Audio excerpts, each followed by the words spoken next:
So you want to be a better leader, right? And build a company culture that everyone loves being a part of. It's the dream, right? Yeah, it really is. But it's also a challenge a lot of people struggle with. For sure. And that's why we're diving into the work of Simon Sinek today. Yeah, he's not just some guy who writes books about leadership. Right. He's actually been in the trenches himself. He's dealt with the same struggles that so many leaders face. And you know what's interesting? What's that? Sinek didn't even plan on being a leadership expert.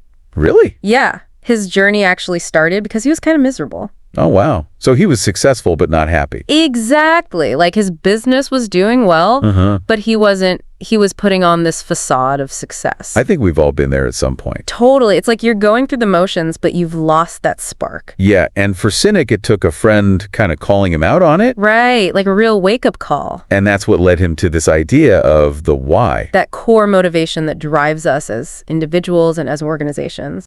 I love how he explains it. It's not just about what you do, it's about why you do it. And he has this great exercise to help you figure out your why. Yeah, the friends exercise. Right, like think about your closest friend, the one you could call at 3 a.m. if you needed anything. Yeah.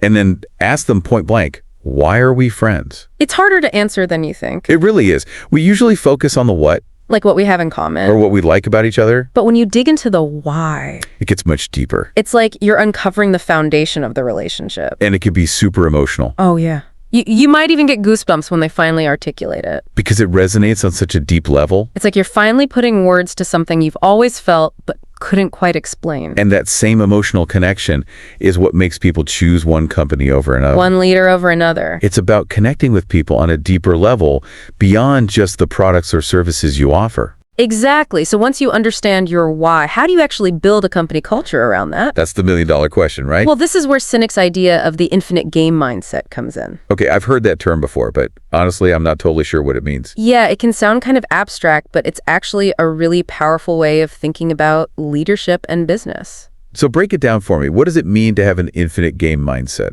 It means you're not just focused on winning in the short term. Like hitting quarterly targets or beating the competition. Right. You're playing a different game altogether. A game that doesn't have an endpoint. Exactly. It's about building something sustainable, something that can continue to evolve and thrive. I could see how that would apply to company culture. Totally. It's about creating an environment where people are constantly learning and growing. Where they feel valued and supported. And where they're inspired to contribute their best work. But how do you balance that with the reality of business?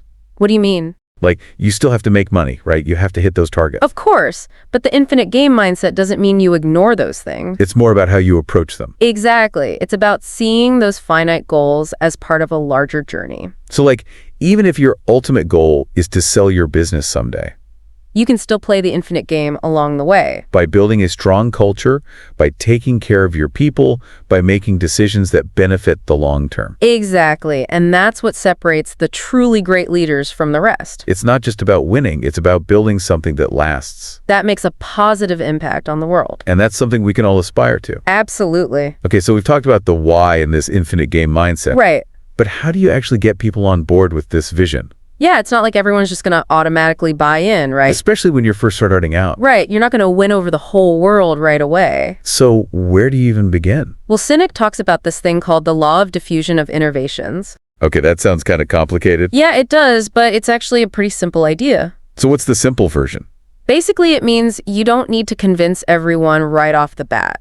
You just need to focus on the right people. Exactly. The people who are already kind of leaning in your direction. The ones who get it. Yeah, your early adopters. Like those first few customers who are super passionate about your product? Exactly. They're the ones who become your biggest fans. And they spread the word for you? They're like your built-in marketing team. So it's about finding your tribe. Exactly. The people who already believe in what you believe in. And then nurturing those relationships. Right. Because they're the ones who are going to help you grow.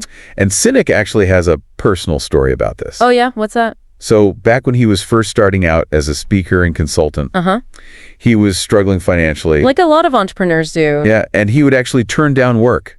Really? Even though he needed the money. Wow, that's bold. It is. But he had this principle. What was it? He wouldn't work with people who didn't seem like the right fit. Interesting. Even if they were offering him a lot of money. So he was really committed to his why. Yeah, he knew that working with the wrong clients would dilute his message. It's kind of like a chiropractor taking on a patient who doesn't believe in chiropractic care. Right. It's just not going to work out. So he was willing to say no. Even when it was hard. And what happened?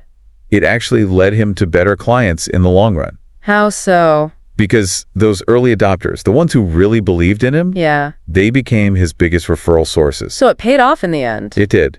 It's a testament to the power of staying true to your vision. And trusting that the right people will find you. But let's be real, not everyone's going to be on board with your vision right away. Right, even if they're naturally drawn to it. So how do you deal with resistance and skepticism? Especially when you're trying to implement change in a company. Sinek talks a lot about the importance of patience and consistency. Like, it's a marathon, not a sprint. Exactly. You have to remember that people come with their own baggage. Their own experiences, their own belief. So you can't expect them to change overnight. You have to meet them where they are. Understand their concerns. And address them with empathy and respect. So it's not about forcing change on people. It's about bringing them along on the journey. And that takes time. It does. It's like brushing your teeth. Oh, that's a good analogy. You don't expect to have sparkling white teeth after just one brushing. Right. It's the daily habit, the consistency that makes the difference. And it's the same with leadership and culture. It's the small things you do consistently that has the biggest impact. Showing up for your team, listening to their ideas, celebrating their successes. It all adds up over time. And it creates a culture where people feel valued and respected. Which is ultimately what we all want. Absolutely. We've learned so much about building a strong company culture. Yeah, it's been a really insightful deep dive into Sinek's work. But before we wrap up, are there any red flags that leaders should watch out for? Oh, absolutely. Sinek talks about this danger of creating narratives. Narratives. Yeah, like stories about the people we work with. Oh, I see. It's something we all do without even realizing it. You know what? You're right. I've definitely done that. Give me an example. Well, I used to work with this guy who was always late. Uh-huh. And I started to label him as unreliable. Oh, yeah. And it's funny because once I had that label in my head... You started seeing everything he did through that lens. Exactly. Like if he missed a deadline or forgot something. It just confirmed your narrative. Yeah. And I'm sure it affected how I treated him, too. It probably did, and that's the danger of these narratives. They can become self-fulfilling prophecies. Exactly.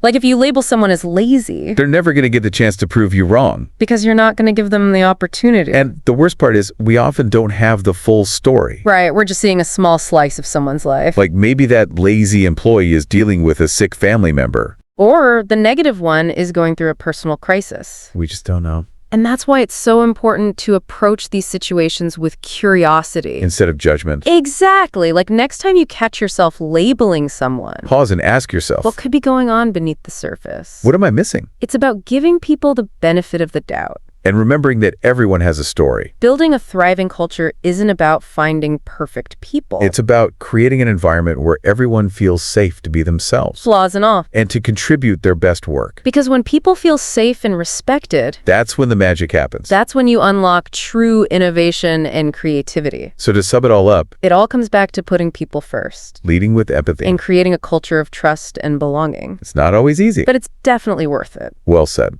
So as we wrap up this deep dive, I'm curious, what resonated most with you? What one small change are you inspired to make today? Because even the smallest actions can make a big difference. Over time. That's right. Thanks for joining us on this deep dive. It's been a pleasure. Until next time, keep learning and keep leading.